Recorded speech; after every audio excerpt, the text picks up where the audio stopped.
Hello students, good morning. Hindi score with BR channel पर आपका स्वागत है। आज मैं आपके लिए लेकर आई हूँ नाटक किसे कहते हैं, नाटक की परिभाषा और उसके तत्व कौन कौन से हैं। तो चलिए देखते हैं नाटक किसे कहा जाता है। नाटक अभिनय के माध्यम से समाज एवं व्यक्ति के चरित्रों का प्रदर्शन ही नाटक कहलाता है। अभिनय के माध्यम से जो अभिनय किया जाता है उसमें समाज एवं व्यक्ति के चरित्र का जो प्रदर्शन किया जाता है वो नाटक कहलाता है। नाटक किसे कहते हैं, उसके कौन कौन से तत्व हैं, या नाटक और अन्य विधाओं पर प्रकाश डालिए। साहित्य में अनेक विधाएं हैं। विधाएं यानी रचनाएं। प्राचीन काल में काव्य के दो भेद किए गए हैं। काव्य का कितने भेद बताए गए हैं? दो भेद हैं, श्रव्य काव्य और दृश्य काव्य।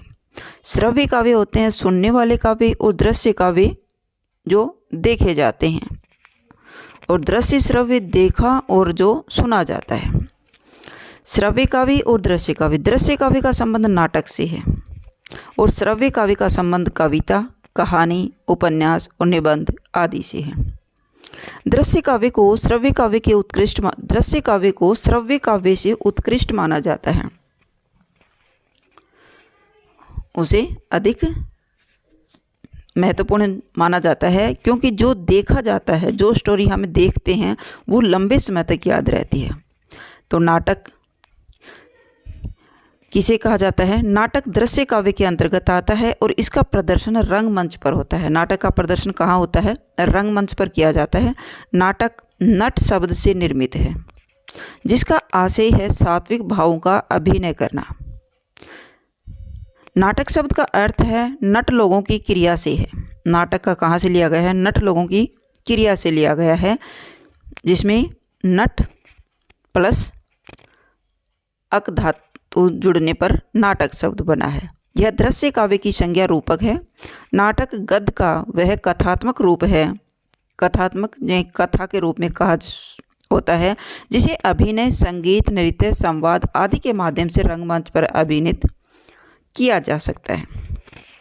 उसका अभिनय करके प्रदर्शन उसका किया जाता है। उसको सजीव पात्रों के द्वारा रंगमंच पर अंकित किया जाता है। नाटक का प्रमुख उपादान उसकी रंगमंचीयता है। हिंदी साहित्य में रंगमंच को ही प्रमुख माना जाता है। हिंदी साहित्य में नाटकों का विकास आधुनिक काल में भारतेंदु युग में हुआ था। भारतेंदु युग से पूर्व भी कुछ नाटक पौराणिक, राजनीतिक, सामाजिक आदि विषयों को लेकर रचे गए हैं। पाश्चात्य विद्वानों के अनुसार नाटक के अभिनेता प्रमुख 6 हैं। 6 नहीं, कोई तो इसको 6 मानता है और कोई 7 तत्व मानता है इनका, लेकिन पाश्चात्य विद्वानों ने इसके 7 तत्व ही माने हैं। कौन कौन से हैं? कथावस्तु, फिर है संवाद, यानी नाटक कौन सी कथा पर बना गया है वो कथावस्तु कहलाता है। संवाद, नाटक में अभिनय करने वालों की बातचीत। पात्र और चरित्र चित्रण, पात्र कौन कौन हैं। फिर है संवाद, ये दोबारा दे दिया गया भाई। उद्देश्य, भाषा शैली, देशकाल, संकलन तरीय और रंगमंचीयता। भारतीय परंपरा में नाटक को पंचम वेद भी कहा जाता है। वेद 4 बताए गए हैं, लेकिन भारतीय परंपरा में नाटक का पंचम वेद भी कहा जाता है। कुछ नाटक दुखांत होते हैं तो कुछ नाटक सुखांत होते हैं। भारतीय विद्वानों ने नाटक के तत्व निम्नलिखित माने हैं: कथावस्तु, नेता या नायक, अभिनय, रस, वृत्ति।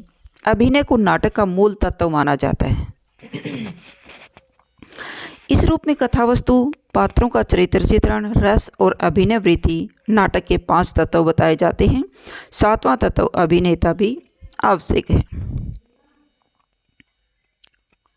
नाटककार नाटक लिखने बैठता है तो उसे समय सीमा का ध्यान रखना होता है। नाटक ज़्यादा लंबा नहीं होना चाहिए, क्योंकि देखने वाले बोर हो जाते हैं, तो उसमें सीमित टाइम होता है। इसी को हम समय का बंधन कहते हैं। नाटक रंगमंच पर 2 से 2.5 घंटे की अवधि में अभिनीत किया जाता है, क्योंकि दर्शकों के पास इतना समय नहीं होता वे लंबे समय तक देख सकें। नाटक वर्तमान काल में ही संयोजित करना होता है। नाटक में सभी घटनाएं एक विशेष स्थान पर विशेष समय तथा वर्तमान काल में घटित होना चाहिए। हम अतीत की घटनाओं को नाटक में पुनः घटित होते देखना चाहते हैं। नाटक में 3 अंक होते हैं। समय का ध्यान रखते हुए अंकों का विभाजन करना होता है और प्रत्येक अंक की समय सीमा 48 मिनट रखी जाती है। नाटक की प्रमुख विशेषताएं कौन कौन सी होती हैं? नाटक कथानक पर आधारित होता है। नाटक में घटनाओं का क्रमबद्ध रूप में वर्णन किया जाता है। नाटक की रचना में भी पात्रों का मुख्य स्थान होता है और नाटक में संवादों के द्वारा ही घटनाक्रम का विकास होता है। नाटक में परिवेश होता है। नाटक में पात्रों के मध्य भी द्वंद्व दिखाया जाता है, आपस में बहसबाजी दिखाई जाती है। नाटक उद्देश्य विशेष को लेकर ही लिखा जाता है। उद्देश्य पूर्ण होना चाहिए नाटक का चरमोत्कर्ष होता है। नाटक के प्रत्येक अंक की समय सीमा 48 मिनट की होनी चाहिए। समय सीमा का विशेष ध्यान रखना चाहिए। और इसके प्रमुख तत्व कौन कौन से हैं? कथा वस्तु, यह नाटक का एक प्रथम महत्वपूर्ण तत्व है। कथा वस्तु, नाटककार को नाटक का कथ्य किसी कहानी के रूप में किसी शिल्प अथवा फॉर्म के द्वारा प्रस्तुत करना होता है। नाटककार को शिल्प और संरचना की पूरी जानकारी होनी चाहिए। नाटक मंच पर अभिनीत होना चाहिए। दृश्यों का क्रम के अनुसार नियोजित करना होता है और उसे शून्य से शिखर तक की यात्रा पूरी करनी होती है। तभी नाटककार नाटक की कथा वस्तु का सही ढंग से निर्माण कर सकता है। सेकंड है संवाद। नाटक में संवाद कैसे होने चाहिए? नाटक का सर्वाधिक महत्वपूर्ण तत्व संवाद होता है। नाटक में तनाव, उत्सुकता, रहस्य, रोमांच, उपसंहार आदि स्थितियों का होना नितांत आवश्यक है। संवाद नाटक को 4 चांद लगा देता है। यदि संवाद क्रियात्मक और दृश्यात्मक होंगे तो वे अधिक प्रभावशाली सिद्ध होंगे। यदि संवाद असंख्य संभावना को उजागर करते हैं तो वे बड़े ही सशक्त माने जाते हैं। नेक्स्ट पॉइंट है पात्र या फिर चरित्र चित्रण। नाटक में जितना संवादों का महत्व है उतना ही पात्रों का भी है। पात्रों की उपस्थिति में ही संवादों की संभावना उत्पन्न होती है। जब 2 चरित्र आपस में मिलते हैं तो उसमें विचारों की टकराहट अवश्य उत्पन्न होती है। यदि नाटक में असंतुष्टि, प्रतिरोध और अस्वीकार जैसे नकारात्मक तत्व होंगे तो वह अवश्य ही सफल नाटक सिद्ध होगा। उद्देश्य, नाटककार कथानक तथा संवादों के माध्यम से नाटक के उद्देश्य को अभिव्यक्त करता है। नाटक के शिल्प तथा संरचनाओं के द्वारा ही अपने कथ्य को व्यंजित करता है। नाटक का उद्देश्य आज के जटिल जीवन से ही संबंधित होना चाहिए। जीवन की विभिन्न समस्याओं और कठिन परिस्थितियों से भी संबंधित होना चाहिए। नेक्स्ट पॉइंट है देशकाल। नाटककार एक नाटक का कथ्य लिखते समय देशकाल, समय, स्थान और वातावरण का विशेष ध्यान रखना चाहिए।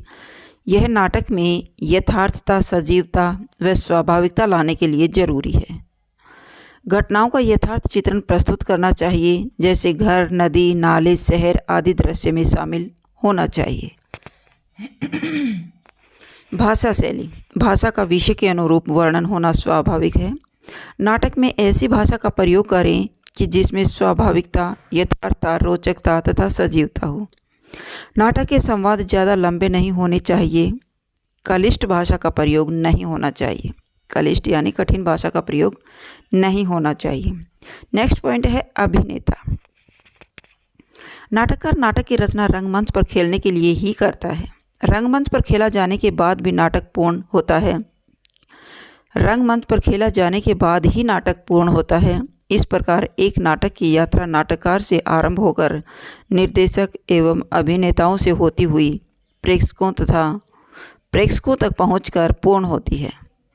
रंगमंचीयता और अभिनेता के नाटक का प्राण माना जाता है और पात्रों की आकृति, वेशभूषा, चाल ढाल, हाव भाव आदि रंग निर्देश कहलाते हैं। निष्कर्ष रूप से कहा जा सकता है कि नाटक में कथा वस्तु, संवाद, पात्र, उद्देश्य, देशकाल तथा भाषा शैली का विशेष महत्व होता है। नाटक में रंगमंच और अभिनेता को नाटक का प्राण कहा जाता है। भाषा उद्देश्य पूर्ण होनी चाहिए।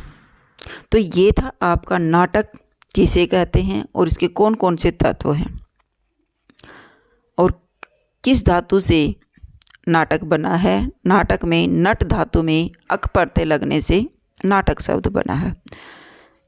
यह दृश्य, श्रव्य और दृश्य श्रव्य 3 प्रकार का होता है। तो आई होप आपको नाटक समझ में आया होगा। अगर आपको मेरी वीडियो अच्छी लगी हो तो प्लीज़ लाइक कीजिए, शेयर कीजिए और सब्सक्राइब करना न भूलें।